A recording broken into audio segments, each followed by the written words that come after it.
Namaste students. I, JVN Dr. Naren Singh Shekhawat, Assistant Professor, Department of Salat Tantra, Faculty of Ayurvedic Science, Jyoti Vidyapeeth Women's University, Jaipur. In in previous class, we discussed about types of types of renal stone and diagnostic tools of renal stone. In today's class, we will discuss about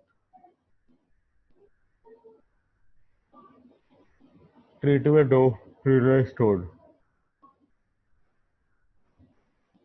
First, let's begin with PCNL, percutaneous nephrolithotomy.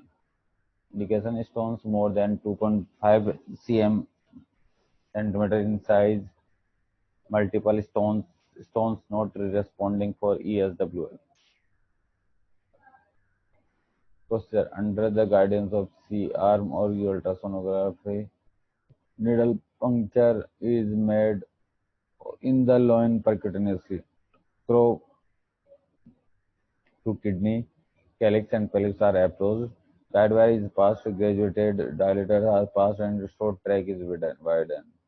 Then through that a nephroscope is passed. After fragmentation, stone is removed using different methods.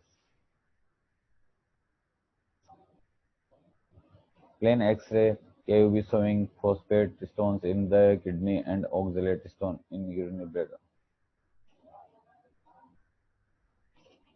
As you can see in this diagram, stage in PCNL A, B, and C. This is the percutaneous lithotripsy. As you can see, nephroscope, renal pelvis, ureter, and this is the nephroscope. Mm. This is a consequence of this percutaneous nephrolithotomy. Here, as you can see in the renal stone, the part of calyx, renal pelvis. ESWL, very important part, extracorporeal shock wave lithotripsy, very important for exam purpose. Piezo-ceramic electromagnetic shock waves are passed to the stones through water bath or water cushions, which acts as a media. Shocks are produced at 2 per second. Thousand thousand of 4,000 shocks are required for each stone. Dornier lithotripsy is used for fragmenting stones. Stone is located and observed through fluoroscope or ultrasound. Shock waves are triggered to create compressive waves over the stone to fragment it. These fragments are flushed out later. Advantage. There is advantage, complication, contraindication as you can see in this. No anesthesia required, can be done as a OPD procedure less than 2.5 centimeter size. Stones are well fragmented. Hard stones or gray stones are better eliminated by ESWL. ESWL can be done repeatedly in different settings. If it is not successful, one can switch over the PCNL. Complications: renal hematoma, severe hematuria, injury to adjacent structures, fragmented stone retains in the ureter. Contraindications: pregnancy, bleeding disorder, patient with abdominal aneurysm, sepsis and renal failure, serum creatinine more than 3 mg per centimeter. ESW table or machines used for renal stones. It needs C-arm to guide the exact point of stone to be fragmented. This in this pic you can see ESWL machines and okay,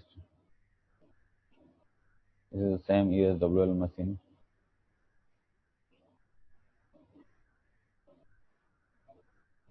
In this figure, shock waves break up kidney stones. Small piece pass through biliary tract. Simple stones, too large to pass through. Mm, Conservative treatment. Flush therapy mainly used for lower ureteric stones. Eye fluid injection furosemide 60 to 80 mg. Anti-inflammatory and antispasmodic agents are given to relieve the pain.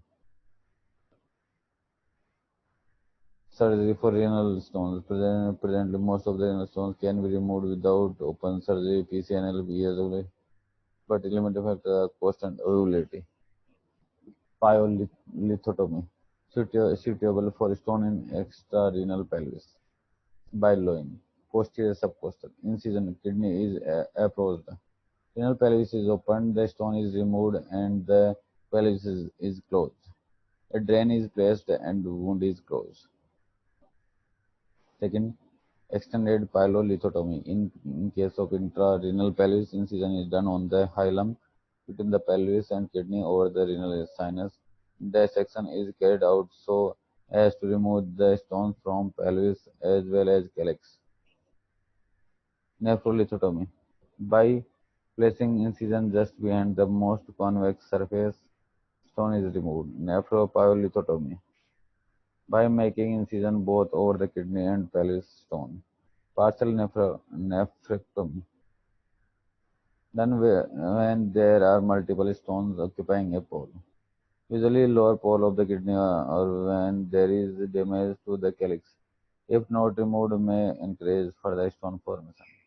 Stones are removed, it is often done in Staghorn calculus. In this diagram, you can see surgical procedure. A pyolithotomy, extended pyolithotomy, nephrolithotomy, partial nephrectomy, and coagulum pyolithotomy. Last and final procedure, coagulum pyolithotomy. Coagulum solution, which contains fibrinogen, is poured into the renal pelvis. It is activated so that it solidified whenever entangling the stone in renal pelvis. This entangling mass is removed. This is all about the treatment of renal stone. This session is powered by Digital version 2.0 Jyoti Vidyapeeth Women's University Jaipur. I hope you are satisfied with this with this with this session. If you have any doubts and queries, please mention in comment box. I will resolve it very soon. Thank you. Namaste students, Kusro video. I JV and Dr. Naren Singh Sehgal, Assistant Professor, Department of Shalya Tantra, Faculty of Ayurvedic Science, Jyoti Vidyapeeth Women's University, Jaipur. In previous classes, we discussed about anatomy of liver and disorders of liver. In today's class, we will discuss about portal hypertension.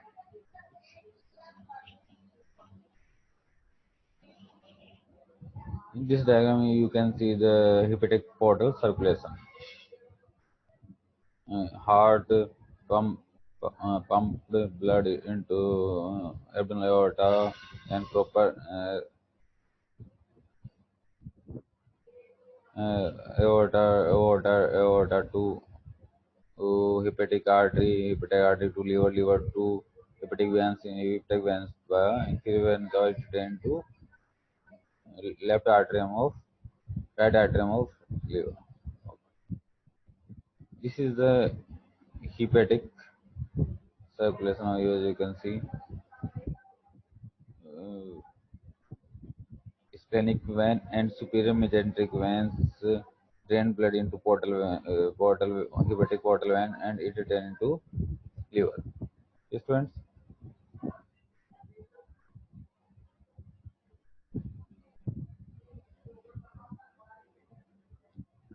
Sustained elevation of portal pressure more than 12 mm of Hg is called portal hypertension. Normal range of portal pressure is 8 to 12 mm of Hg. A rise in portal pressure stimulates portal systemic circulation. Portal vein carries 75% of blood flow to liver with all nutrients to maintain its integrity and give 50% oxygen supply to liver. 25% of hepatic blood flow given remaining 50% of oxygen supply to liver. Portal hypertension causes suspensive portosystemic venous collateral information, altered intrahepatic circulation, and increased splenic blood flow. High pressure portal blood is diverted via coronary, short gastric, and esophageal veins into azygous veins. There is increased portal resistance and increased portal blood flow. Increased resistance may be pre-sinusoidal, sinusoidal, and post-sinusoidal. Uh, these are the causes of pre-sinusoidal, extrahepatic and intrahepatic. Extrahepatic portal vein, splenic vein thrombosis, intrahepatic schistosomiasis and sarcoidosis.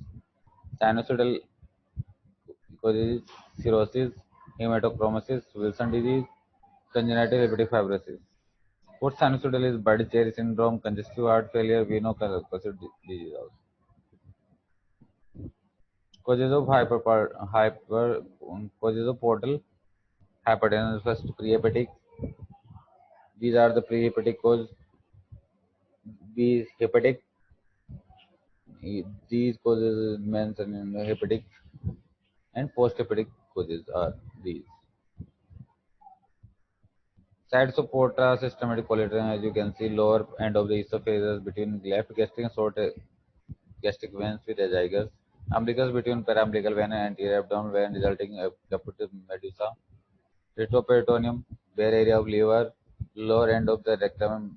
These are the sides of porta systemic collateral. This is the porta systemic collaterals. As you can see in the diagram, this one is one, two, three, and bare area of liver also. Okay, students. Photo showing caput medusa. This is a photo medusa.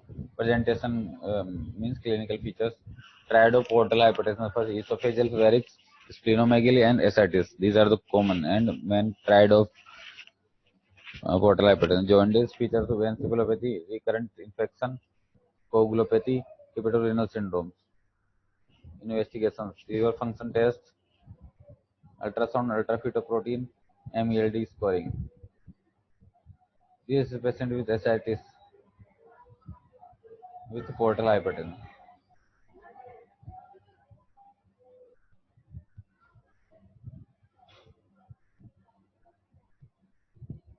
Doppler imaging, HVPG, hepatic venous pressure gradient, splintography. Now management. For portal hypertension, first general measures anemia due to corrected to be corrected. Anemia to be corrected. Nutrition supplementation, injection vitamin K, 10 mg IM for 5 days. Specific measures. Treatment of esophageal varix, prevention of hepatic encephalopathy, treatment of ascites, measure of reduced portal pressure, surgery, port systemic non-selective and selective. Transjugular intrahepatic port systematic tips. This is the transjugular hepatic port systemic stents are typically placed by an interventional radiologist and the fluoroscope guidance. Access to biliary is gained, as the name transjugular suggests, via internal jugular vein in the neck. Once access to the jugular vein is confirmed, a guide wire and introducer seat are typically placed to facilitate the shunt placement. This enables the interventional radiologist to gain access to the patient's hepatic vein by traveling from superior vena cava into the inferior vena cava and finally the hepatic vein. Once the catheter is in hepatic vein, a gauge pressure is obtained to calculate the pressure gradient in the liver. Following this, carbon dioxide is injected to the locate the portal vein. Then a special needle known as calpinto is advanced of the liver parenchyma to connect the hepatic vein to the large portal vein near the center of liver. The channel of the shunt is next created by inflating an angioplasty balloon within the liver along with the tract created by the needle. The shunt is complexed by placing a special mesh tube known as stent and endograft to maintain the track between the higher pressure portal vein and the lower pressure hepatic vein. After the procedure, fluoroscopy images are made to show placement, pressure in the portal vein and phenolic are optimized. Drug to reduce the portal pressure like propanol, nadolol, nadolol, isosorbidide, liver transplant. Final treatment is liver transplant. This pic is showing the tips trans infrared tips procedure. Okay, students. This session is powered by Digital Session 2.0 Jyoti Vidyapeeth Open University. Hope you are satisfied with this digital session. If you have any doubts or queries, please mention in comment box. I will resolve it soon. Thank you, students.